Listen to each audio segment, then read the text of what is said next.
День физкультурника – это праздник для тысяч ельчан, которые ведут активный спортивный образ жизни. На торжественной церемонии открытия соревнований были вручены награды активистам-физкультурникам. Среди них серебряные призеры спартакиады трудящихся Липецкой области. Также на церемонии открытия удостоверение мастера спорта вручили ельчанам, подтвердившим свое право на это спортивное звание.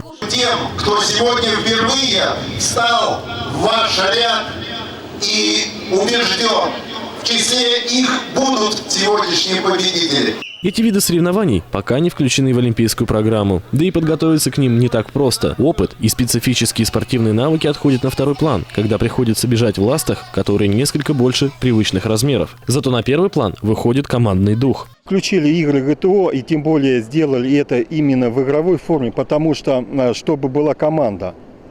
У нас в основном же нормы ГТО рассчитана на индивидуальную сдачу. И поэтому, чтобы объединить команды, тем более у нас участвуют многие предприятия, именно вот здесь участвует около 30 предприятий, которые будут участвовать в этом празднике, посвященном Дню физкультурника. Поэтому, чтобы объединить, мы решили сделать именно командный, чтобы, во-первых, у них был и сплачивался командный дух, чтобы они... было взаимодействие и в команде, потому что где дружба, там победа. Прежде всего, чтобы поддержать свою организацию, то есть помочь ребятам победить. Вот. Ну и вообще я люблю спорт, я катаюсь на горном велосипеде, веду здоровый образ жизни, стараюсь. Очень здорово. То есть организаторы молодцы. То есть, мне очень понравилось. Я первый раз участвую в таких соревнованиях, и все очень классно. Это вообще святое дело, День физкультурника. Быть всегда в строю, личным примером показывать подрастающему поколению, вот, чтобы сегодня мы, завтра они, вот, чтобы это была традиция, чтобы это было всегда весело, интересно. Интересные упражнения, это уравнивает всех, то есть нету специфической подготовки, нету, то есть кто вот как чувствует, как искусство.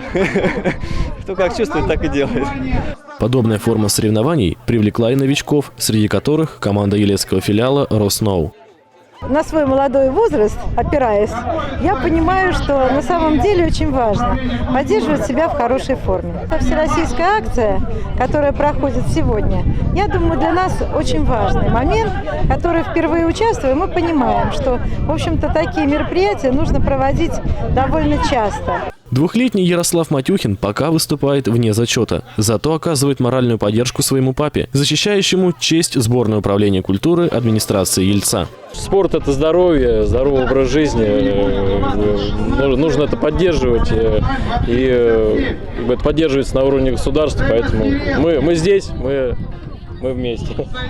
По первым конкурсам, которые вы прошли, первым испытаниям, что скажете, как результаты ваши? Ну, как вам сказать, они, конечно, больше такие игровые и так вот посмеяться со стороны, посмотреть. Но, тем не менее, интересно. И вот ребятам всем нравится, кто у нас в команде. По результатам соревнований третье место заняла команда завода стройматериалов «Елецкий». Сборная детско-юношеской спортивной школы номер 1 на втором месте. Победителем игр ГТО стал коллектив ЕГУ имени Бунина. Сергей Зуев, Евгений Таровков, Елец ТВ.